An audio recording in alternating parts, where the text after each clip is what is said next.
Olá pessoal, tudo bem? Bom, hoje eu vou aí começar um tema novo, né? Os outros temas geralmente é um pouquinho de falando de revisão e esse aqui é um tema novo para vocês, tá? E esse tema eu expliquei aí na aula síncrona da quarta-feira, tá?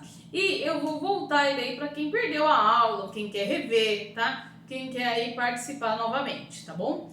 Esse aqui chama processos de eletrização, tá?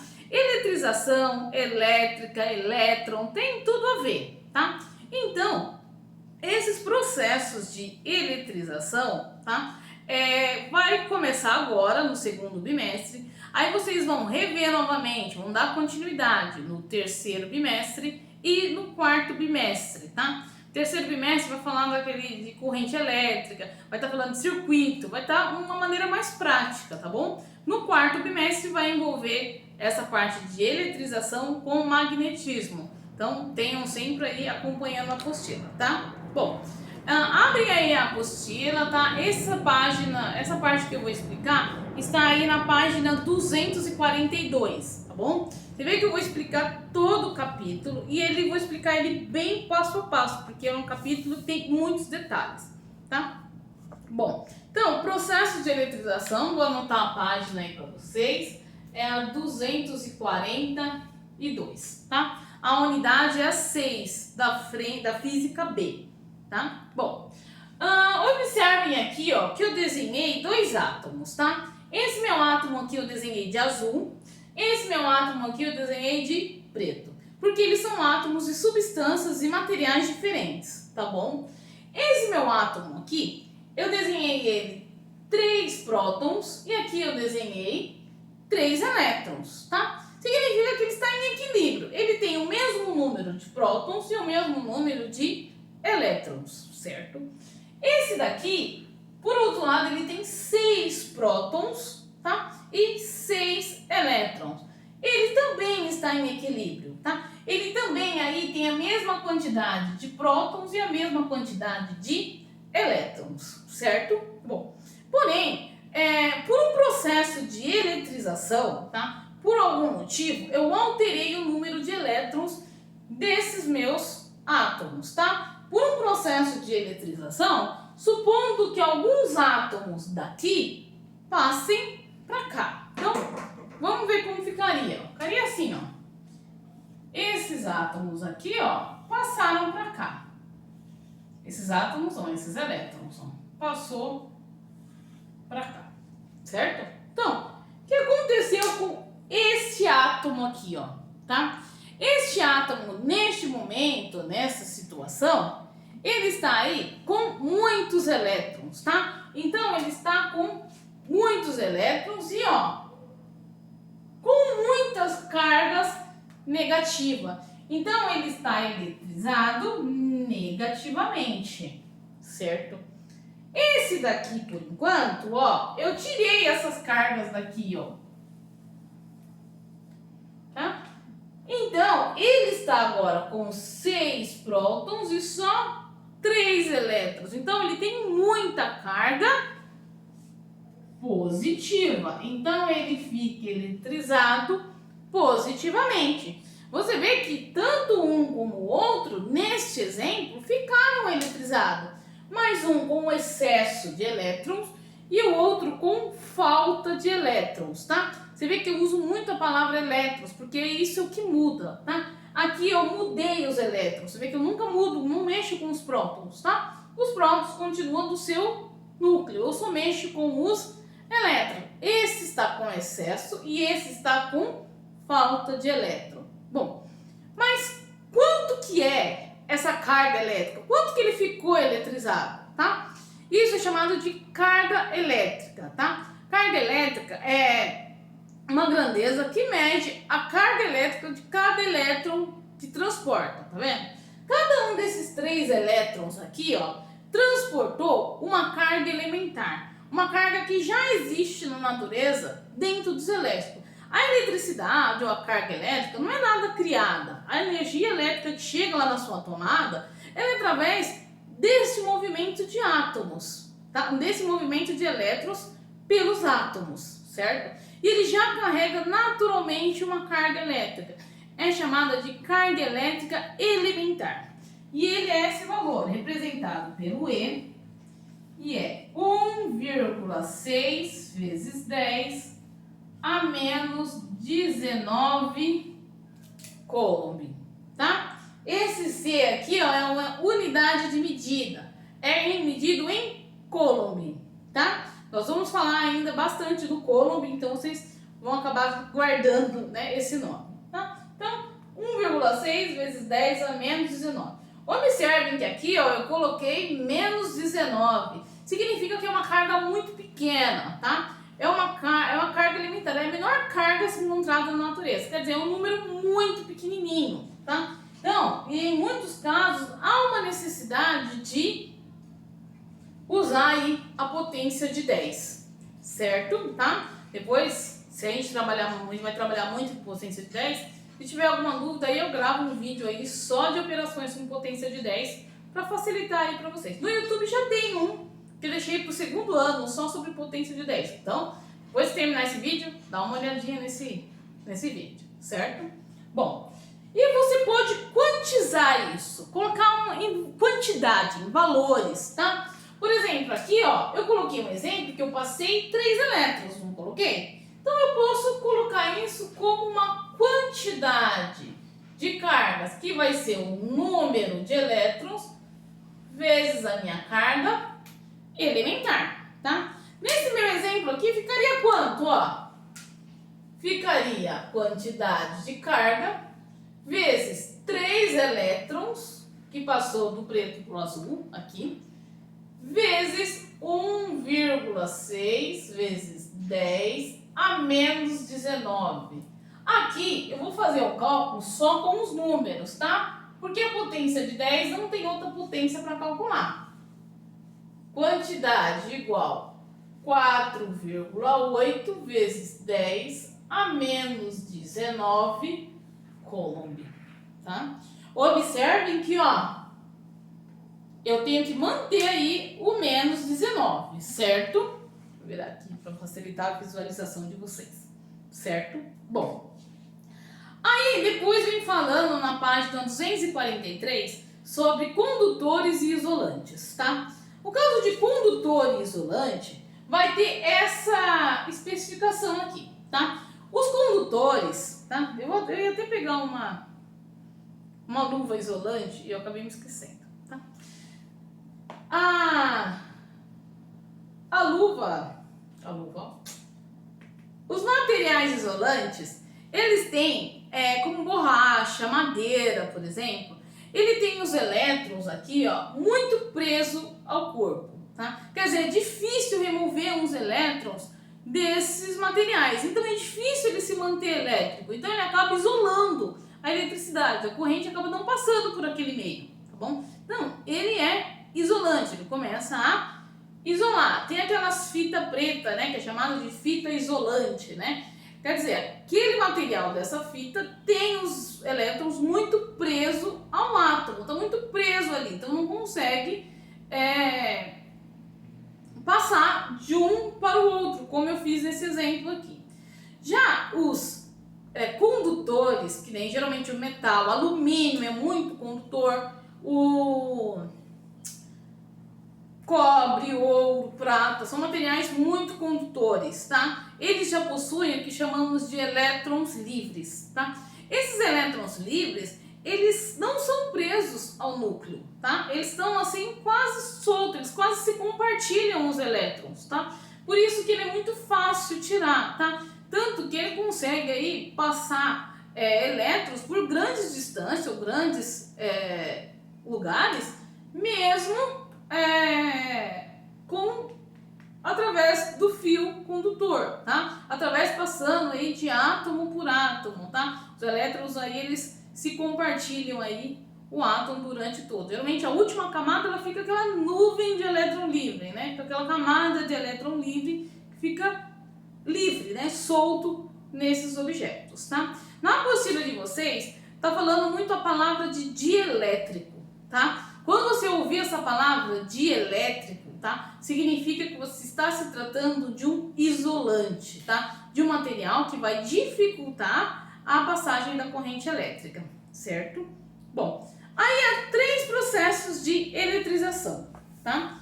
O primeiro processo é por atrito, tá? Por atrito está na página 244, tá? E tá falando um exemplo do vidro e da lã, tá? E na página 245 fala de tem uma tabelinha com fluxo de elétrons, tá? Que representa o fluxo de elétrons. Esse tipo de exemplo que eu coloquei é uma maneira comum de explicar a eletrização por atrito. Por atrito tem que haver um atrito, tem que haver um choque, tem que haver um esbarrando, um tocando no outro, uma colisão um com o outro, tá? Tem que haver isso para poder um arrancar de fato os elétrons do outro, tá? Um sempre vai ficar positivo e o outro sempre vai ficar negativo, tá? Porque um de fato arrancou o elétron do outro. Um vai ficar com excesso e o outro vai ficar em falta, tá? Nessa tabelinha aqui, ó, da apostila de vocês, ó, tá? Que tá na página aí 245, tem vários substâncias, tá? Começa aí desde a pele do coelho, que tem um maisinho do lado, até embaixo a celulose, tá? Que tem um menos.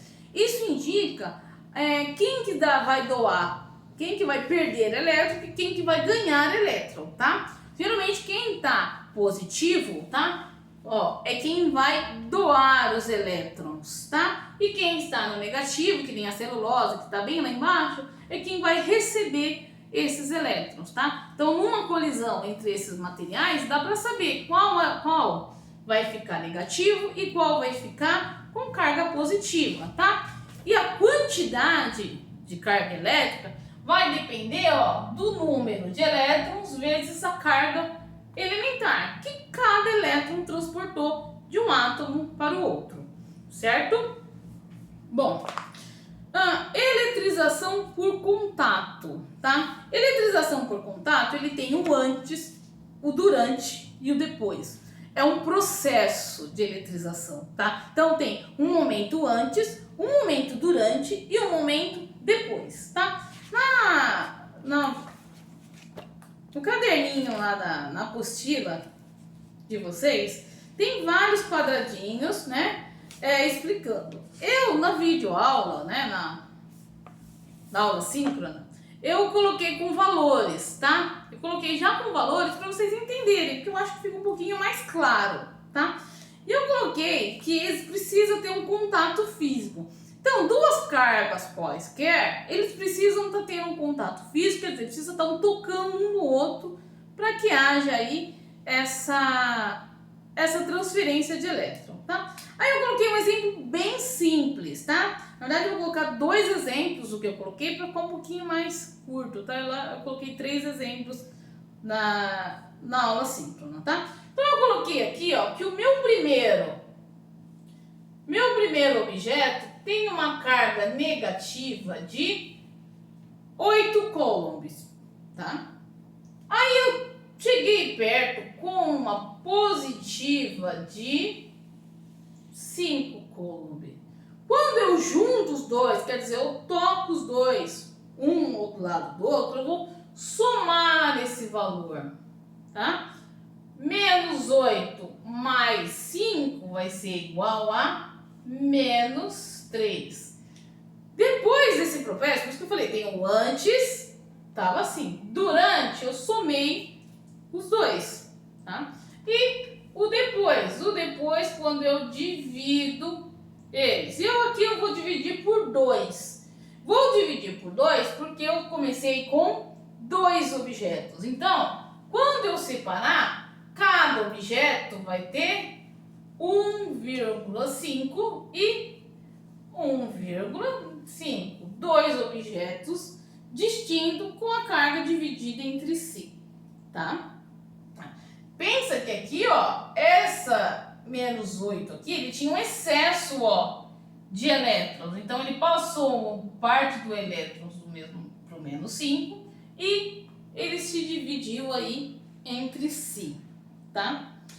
Um outro exemplo que eu coloquei estava assim, mais 4, um objeto de mais 4, outro de menos 8 e outro de menos 11.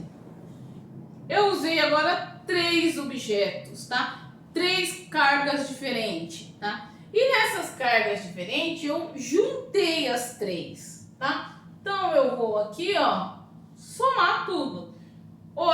4 menos 8 menos 4 menos 11 é igual a menos 15, tá?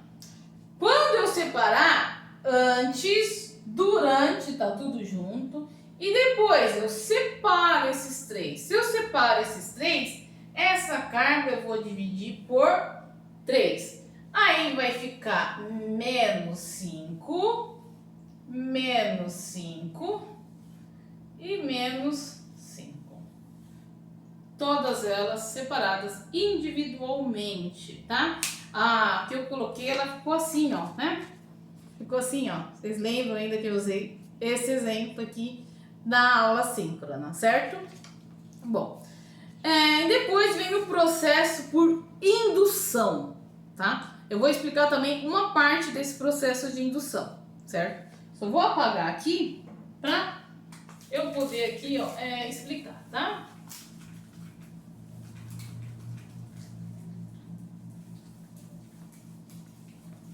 Tá meio complicado, né? Aqui tá molhado, vai ficar mais fácil. Bom, na apostila de vocês já tem uns exemplos, tá? Já tem uns exemplos através de desenho. Esse eu não tenho, vou colocar com valores, tá bom? Vou colocar eles sem valores, certo?